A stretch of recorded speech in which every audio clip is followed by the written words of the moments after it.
Hello dear students, welcome to all of you. अब तक हम लोग नंबर, वर्ब के बारे में पढ़ चुके हैं, जेंडर के बारे में पढ़ चुके हैं।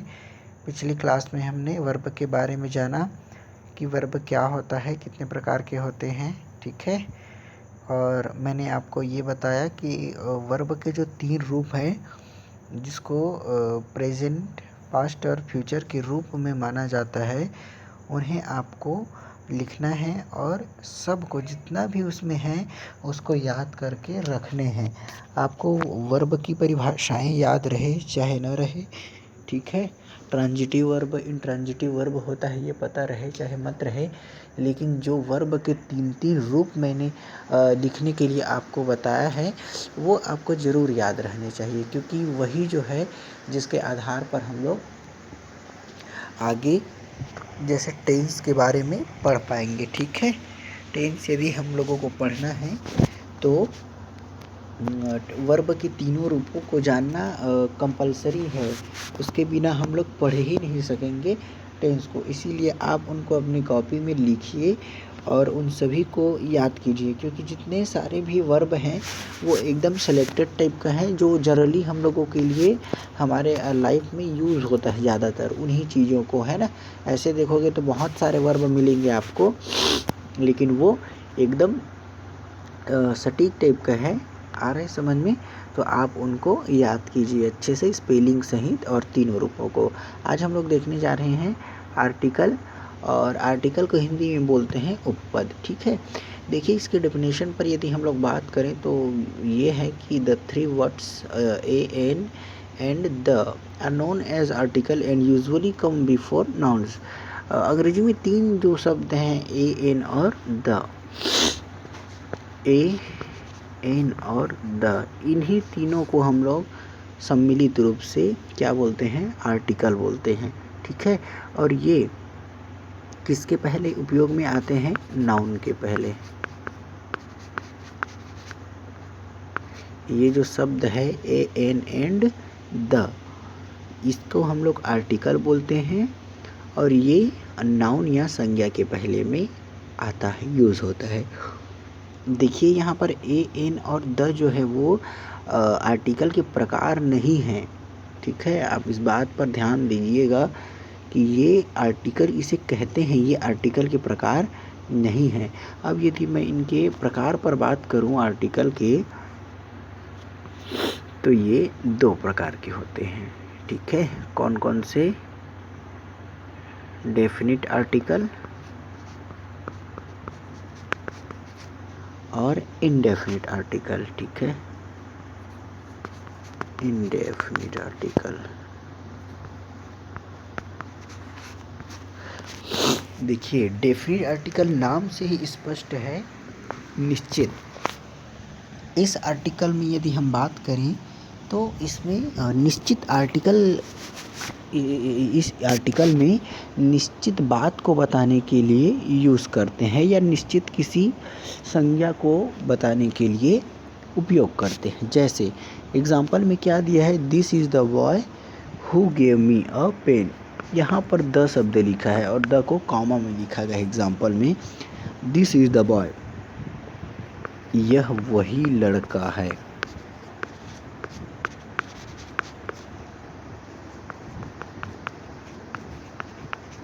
जिसने मुझे पेन दिया, ठीक है। देखिए यहाँ पर जो वर्ड लिखा है, यह वही लड़का है जिसने मुझे पेन दिया। ये देखिए, ये जो द है ना, यहाँ पर आपके एग्जाम्पल में ये दिया है, ये द, यही द जो है वो किसी स्पेशल नाउन के बारे में बताता है कि ये वही लड़का है जिसने मुझे पेन दिया। जैसे आप कहीं मान लो किसी शॉप में गए हो, तो आप बोलोगे ये वही शॉप है जहाँ से मैंने अपना पुस्तक खरीदा था, या फिर मैंने अपना कॉपी खरीदा था। इस तरीके से आप बोलते हो, या फिर और कई सारी चीज़ें बोलते हो कि यह वही पेन है जिसे मैंने मेले में खरीदा था। इस तरीके से आप बात करते हो, ठीक है। तो आप जब बोलते हो कि यह वही चीज़ है, या जो भी आप लोग नाउन वर्ड यूज़ करते हो, ठीक है, तो उसके लिए आप द का यूज़ करते हो निश्चितता को उसका बताने के लिए। तो ये द जो क्या हो गया, डेफिनिट आर्टिकल। अब यदि मैं इनडेफिनिट आर्टिकल की बात करूं तो इनडेफिनिट मतलब अनिश्चित, नाम से ही स्पष्ट है, अनिश्चित उपपद। तो हम लोग यहाँ पर ए और एन को अनिश्चित आर्टिकल के रूप में मानते हैं, ठीक है। और इसका जो प्रयोग है वो किसी अनिश्चित वस्तु या साधारण व्यक्ति के लिए किया जाता है। जैसे कोई चीज़ अनिश्चित है, उसका होना तय नहीं है, तो उसके लिए आप लोग ए और एन का प्रयोग करते हैं, ठीक है। तब ए और एन के प्रयोग के लिए मैं एग्जाम्पल पर यदि बात करूं ए और एन के, ठीक है, तो इसके एग्जाम्पल के रूप में हम लोग this is a book, it is an apple. आप लोग बोलोगे कि यह एक पुस्तक है। अब इसमें कोई स्पेशलिटी नज़र आया क्या? जैसे मैंने कहा कि this is a book, this is a book. अब देखिए ये यहाँ पर जो ए है, ठीक है, ये ए जो है वो आर्टिकल है, और जैसे लिखा है इट इज़ एन एप्पल, ठीक है, यह एक सेब है।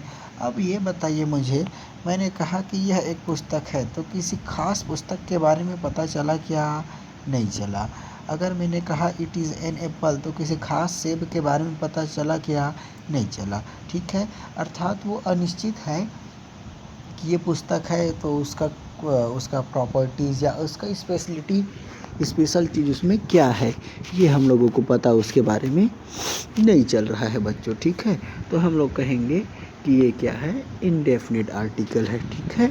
अब यदि हम लोग इनडेफिनिट आर्टिकल में ए के प्रयोग पर नियम की बात करें कि कौन कौन सा ऐसा शर्त रहता है जिसके साथ ए का प्रयोग रहता है, तो देखें ए का प्रयोग, ठीक है। ए के प्रयोग में सबसे पहला जो नियम है वो ये है कि उन शब्दों के पहले किया जाता है जो कॉन्सोनेंट से प्रारंभ होते हैं। अर्थात अंग्रेजी के जितने भी व्यंजन हैं उनसे प्रारंभ होने वाले शब्दों के पहले, जैसे यहाँ पर लिखा है डॉग, तो डॉग, डी फॉर डॉग जो है ये क्या है, अंग्रेजी का कॉन्सोनेंट है। और आप हिंदी के उच्चारण में भी डॉग का यूज़ कर रहे हो तो व्यंजन ही ले रहे हो। तो उन सभी शब्दों के आगे जिनका प्रारंभ क्या है, कॉन्सोनेंट है। जैसे कैट बोला तो आपने क्या बोला, C, cat for C. Pen, pen कहा तो पी फॉर पेन। उसके पश्चात टेबल, जैसे टेबल आपने कहा तो टी फॉर टेबल, ठीक है।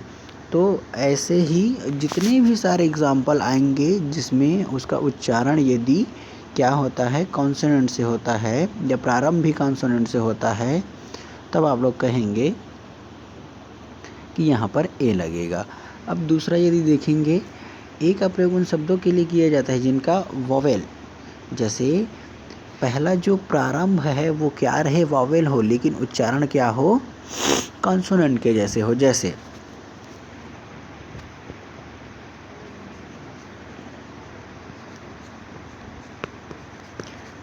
इसको क्या पढ़ते हो आप लोग, यूरोपियन, यूरोपियन, ठीक है, इस तरीके से पढ़ते हो। तो इसका जो यू शब्द है ना, यू, ये वाला, ठीक है। देखिए आप यदि देखेंगे तो ये अंग्रेजी का वावेल है, वावेल से स्टार्ट हुआ है, ए ई आई ओ यू, यही है ना अंग्रेजी का वावेल। इसका जो उच्चारण प्रारंभ है वावेल से हो रहा है, लेकिन इसका जो हम लोग इसका प्रारंभ वावेल से, लेकिन उच्चारण यू से, हिंदी के व्यंजन से हो रहा है। तो ऐसा जब भी शब्द आएगा तो उसके सामने में ए लगेगा। जैसे यूनियन, यूनियन, यू क्या है, वावेल है, लेकिन उच्चारण में इसका हिंदी का कॉन्सोनेंट हो रहा है। यूनिफॉर्म, यूनिफॉर्म में आपका यू जो है वो क्या है, यू जो है वो वॉवेल है अंग्रेजी का, लेकिन उच्चारण में हिंदी का कॉन्सोनेंट आ रहा है। उसी प्रकार यूज़फुल शब्द पर यदि आप बात करोगे तो ये अंग्रेजी का वॉवेल है यू, लेकिन हिंदी का उच्चारण करते समय हिंदी का कंसोनेंट आ रहा है, इसलिए इसके सामने में ए लगेगा। ठीक है बच्चों, तो ये ए के लिए क्या है, नियम है। ठीक है, अब जैसे मैं इसके और आगे की बात करूं तो इन सभी शब्दों का उच्चारण हिंदी के कॉन्सोनेंट, ये तो हो गया आप लोगों को मैं बताया। उसके पश्चात फिर है ए का प्रयोग उन शब्दों के पहले किया जाता है जो ओ से प्रारंभ होता है, किंतु उच्चारण हिंदी के कॉन्सोनेंट व के समान होता है। जैसे आप लोग बोलते हो वन, बोलते हो ना, वन ओ से स्टार्ट होता है।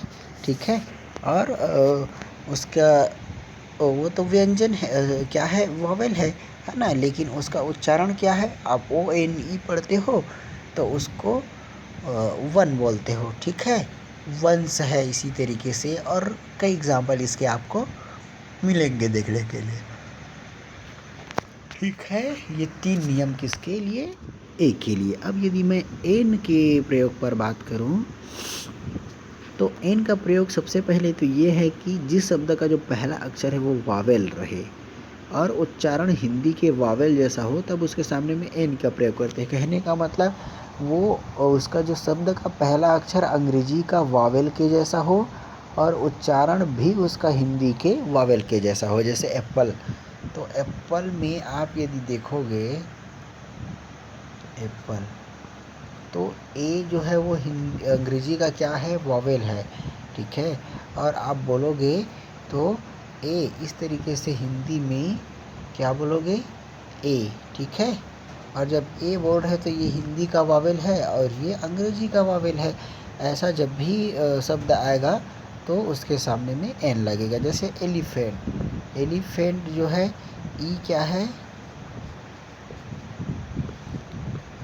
ई जो है वो अंग्रेजी का वावेल है, और ए आपने कहा एलिफेंट के लिए तो वो हिंदी का, इसीलिए इसके सामने में एन एलिफेंट या एन एप्पल इस तरीके से रहेगा। N orange, N orange, orange पर बात करोगे तो ये ओ अंग्रेजी का वावेल है और ऑरेंज ये शब्द जो है वो हिंदी का वावेल है, इसलिए एन ऑरेंज। इसी तरीके से एन इंक पॉट, दवात का जो पात्र रहता है ना, इंक पॉट, उसमें भी आएगा। एन अम्ब्रेला, छाता जो रहता है, देखिए आप अम्ब्रेला बोल रहे हो, यू है यहाँ पर और अम्ब्रेला इस तरीके से यूज़ कर रहे हो। ठीक है, आ रहे हैं समझ में सब लोगों को। तो इस तरीके से आप लोग क्या करोगे, बनाओगे इसको उसी के जैसे। इसका मतलब क्या है, पहला नियम जो है उसमें अंग्रेजी का वर्ड भी वावेल हो और हिंदी का उच्चारण भी वावेल हो तो एन का प्रयोग, ये पहला नियम। दूसरा नियम क्या है कि एन का प्रयोग उन शब्दों के पहले भी किया जाता है जहाँ पर एच रहता है। ठीक है, लेकिन एच क्या रहता है, साइलेंट रहता है। जैसे आप लोग आवर, समय आपको दिया जाता है, आवर जिसका मतलब होता है घंटा, तो इसको हावर नहीं पढ़ा जाता, इसको क्या पढ़ा जाता है, आवर। और इसी वजह से चूँकि हम लोग हिंदी का क्या बोल रहे हैं, स्वर बोल रहे हैं, इसलिए इसके सामने में एन प्रयोग होता है। जैसे ऑनेस्ट, इसको हॉनेस्ट नहीं पढ़ते, ईमानदार, इसको हॉनेस्ट नहीं पढ़ते, इसको क्या पढ़ते हैं, ऑनेस्ट, इसीलिए इसके सामने में एन लगता है। उसी प्रकार क्या पढ़ते हैं आप लोग, होटल करके बोलते होंगे, वो होटल नहीं होता है ना, उसको क्या पढ़ते हैं, ऑटल, ऑटल इस तरीके से पढ़ा जाता है। तो ये एन ऑटल, समझ में आया बच्चों। तो इस तरीके से एन का प्रयोग उन शब्दों के आगे भी करते हैं जिसका जो पहला लेटर रहता है वो क्या रहता है, एच से, लेकिन एच क्या रहता है, साइलेंट रहता है। ठीक है, अब यदि मैं इसके एन के प्रयोग के अगले नियम की पर बात करूं, अगले क्रम के नियम पर, तो वो क्या रहता है, देखें अगला नियम क्या है। एन का प्रयोग उन संक्षिप्त नामों के पूर्व भी करते हैं जिनका प्रारंभ कॉन्सोनेंट से हो किंतु उच्चारण हिंदी के वोवेल से हो। देखिए एम एल, आप लोग एमएलए सुनते हैं ना, मूवी वगैरह देखते होंगे तो सुनते होंगे एमएलए का बोलते हैं कि ये एमएलए है या फिर एमएलए बनूंगा, इस तरीके से। एमएलए को हिंदी में विधायक बोलते हैं, ठीक है। विधायक को ही इंग्लिश में एमएलए कहा जाता है। तो देखिए एम एल ए, एम शब्द जो है वो अंग्रेजी का क्या है, कॉन्सोनेंट है, लेकिन हम इसका उच्चारण एम इस तरीके से कर रहे हैं। ये वाला ए जो है वो हिंदी का क्या है, स्वर है, इसलिए इसके आगे में भी क्या लगेगा, एन लगेगा। जैसे एफ एम, इस तरीके से बात करें। एफ एम आप लोग जानते हैं ना, रेडियो सुनते हो, तो इस एफ एम में ये एफ क्या है, अंग्रेजी का कॉन्सोनेंट है, लेकिन हिंदी में एफ एम इस तरीके से बोलते हैं। इसी वजह से ये क्या हो जाएगा, एन लग जाएगा। उसके पश्चात फिर है, देखिए ए और एन के प्रयोग वाली बात जो है, काउंटेबल नाउन, जिस वस्तु को हम लोग गिन सकते हैं के पहले ही होता है, और वह भी एक वचन नाउन के पहले। देखिए नाउन जो रहता है वो काउंटेबल भी होता है और अनकाउंटेबल भी होता है। कुछ नाउन ऐसे रहते हैं जिसे हम लोग क्या कर सकते हैं, गिन सकते हैं, और कुछ नाउन ऐसे रहते हैं जिसे हम लोग नहीं गिन सकते, उसको अनकाउंटेबल कहते हैं। जैसे चावल है, चावल को हम लोग नहीं गिन सकते, उसको हम लोग किलो के हिसाब से बताते हैं, नाप तौल करना पड़ता है उनके लिए। एक चावल दो चावल ऐसे नहीं बोलते, 1 किलो 2 किलो इस तरीके से बोलते हैं, ठीक है। तो ए और एन का जो प्रयोग है काउंटेबल नाउन, अर्थात हम लोग जिसको गिन सकते हैं उसके पहले होता है, और वो भी एक वचन के पहले। बहुवचन वाले नाउन के पहले ए और एन का प्रयोग नहीं होता, क्योंकि आप जनरली ए शब्द की बात करोगे उसके अर्थ पर, तो उसका मतलब ही होता है एक, ठीक है। और जो एक है उसी के सामने में तो ए और एन लगेगा, एक वचन वाला बात लगेगा, और जो ज़्यादा है उसके सामने में ए और एन क्यों लगेगा भाई, है ना, समझ में आया। तो अब देखें ए और एन का प्रयोग कहाँ नहीं करते या कहाँ नहीं होता। तो देखिए जिस नाउन को गिना नहीं बल्कि तौला जाता है, जैसे चावल, अभी बताया मैं आपको, राइस, तो राइस में अ राइस या एन राइस इस तरीके से नहीं होता, ठीक है। और इनसे संबंधित बहुत सारी चीज़ें हैं जिसको हम लोग तौलते हैं, गिनते नहीं, उन सब के सामने में ए या एन का प्रयोग नहीं होता, ठीक है। अब यदि दूसरा का बात करूं कि और कहाँ नहीं होता, तो व्यक्तिवाचक संज्ञा, व्यक्तिवाचक संज्ञा जैसे मैंने कहा राम, तो हम लोग यहाँ पर अ राम या ए राम ऐसा नहीं बोलेंगे, और नहीं हम लोग बोलेंगे एन राम, इसीलिए व्यक्तिवाचक संज्ञा के पहले नहीं लगेगा। जैसे मैं यदि बोलूँगा कि गंगा, तो अगंगा या एन गंगा इस तरीके से प्रयोग नहीं होगा, इसीलिए व्यक्तिवाचक संज्ञा के सामने ए या एन नहीं लगाते। भाववाचक संज्ञा, भाववाचक संज्ञा में क्या है, जहाँ पर भाव को व्यक्त किया जाता है वहाँ पर, जैसे ऑनेस्टी, ठीक है। तो ए ऑनेस्ट या इन ऑनेस्ट ऐसा नहीं किया जाता, ठीक है बच्चों। काइंडनेस, इस तरीके से। अब अंत में है पदार्थवाचक संज्ञा के पहले भी नहीं करते। पदार्थवाचक संज्ञा मतलब जैसे गोल्ड है, सिल्वर है, ठीक, पदार्थवाचक संज्ञा। तो अ गोल्ड या अ सिल्वर ऐसा नहीं बोलेंगे, और नहीं एन गोल्ड या एन सिल्वर बोलेंगे, ठीक है। इनके सामने में ए या एन प्रयोग नहीं होता। तो बच्चों देखिए ये हुआ आप लोगों का आर्टिकल के प्रकार। आर्टिकल के प्रकार में आपका definite article, indefinite article, the जो है वो डेफिनिट है और ए और एन जो है वो इनडेफिनिट आर्टिकल है। तो हमने अभी ए और एन के नियमों पर बात किया कि कौन से स्थान पर या कौन से कंडीशन जब होगा तो ए और एन का प्रयोग होगा और कौन से स्थिति में ए और एन का प्रयोग नहीं होगा, इतने पर हमने बात किया। अब हम लोग इसके अगले भाग में द के प्रयोग पर बात करेंगे।